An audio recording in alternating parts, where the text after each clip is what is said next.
Our project is a Mercury C-Pro 15 and a Suzuki 15. The Suzuki is an 89, the Mercury is a 95. We are currently experiencing a no-start situation on both motors, and we're going to go through both of them from top to bottom and find out what we can do to get these two running.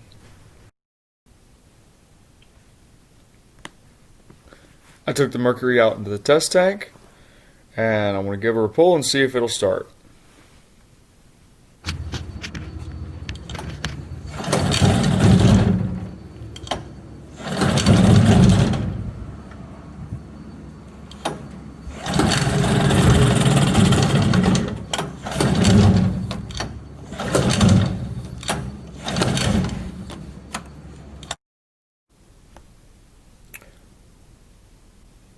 I checked compression on both cylinders.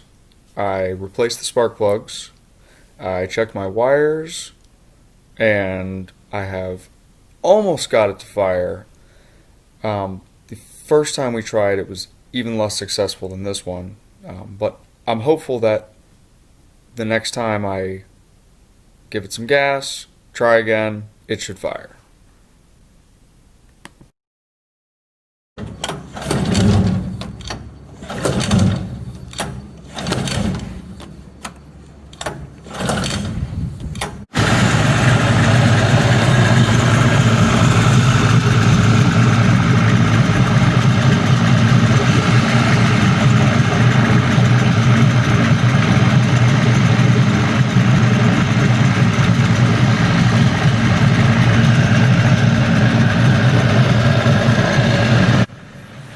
I made the decision to go ahead and remove my Mercury factory fuel connector and replace it with a piece that I manufactured myself, along with some brass fittings and a no-leak quick connector.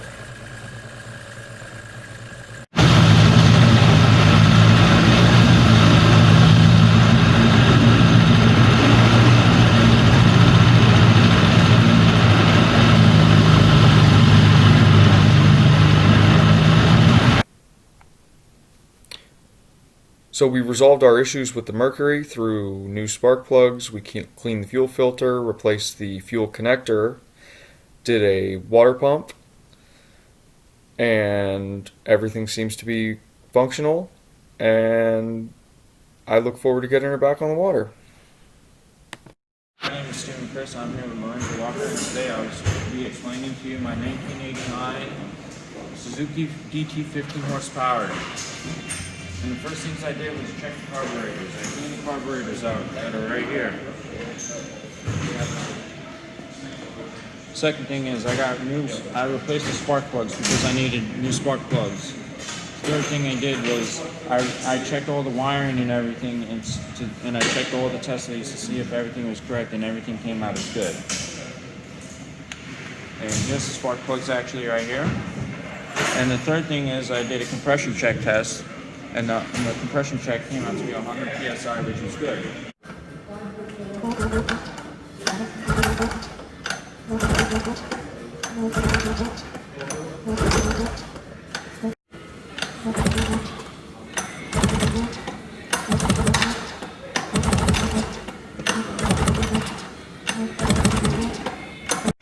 And I also replaced all the head gaskets and all the thermostat housing gaskets and the wear plate gaskets.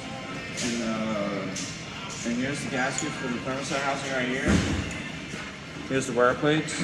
Here's the gaskets right here in between the wear plates. When I was removing the thermostat housing, I accidentally snapped the bolt. But I ended up drilling it out. But when I was welding it out, I created a chip in the block here. And so now I took JB Weld that is right here to seal it off.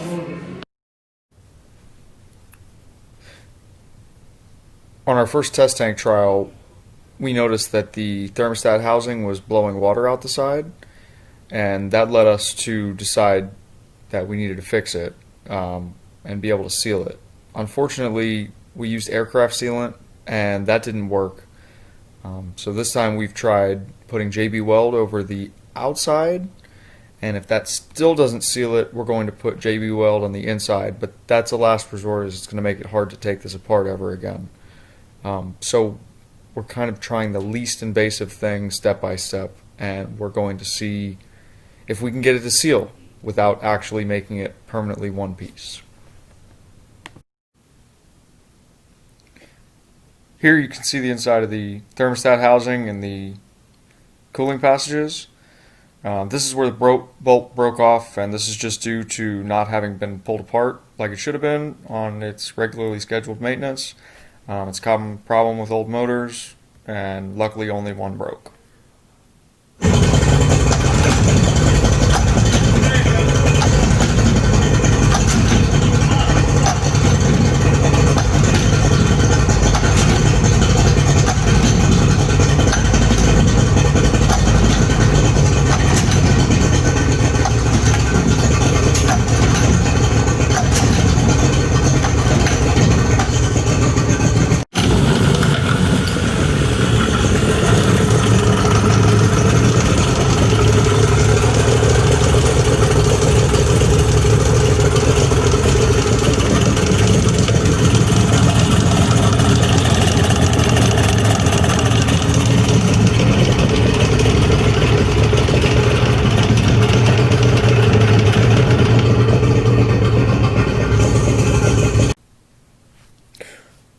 So we started with 2 motors in a no-start condition, and we ended with 2 motors that are running and functional.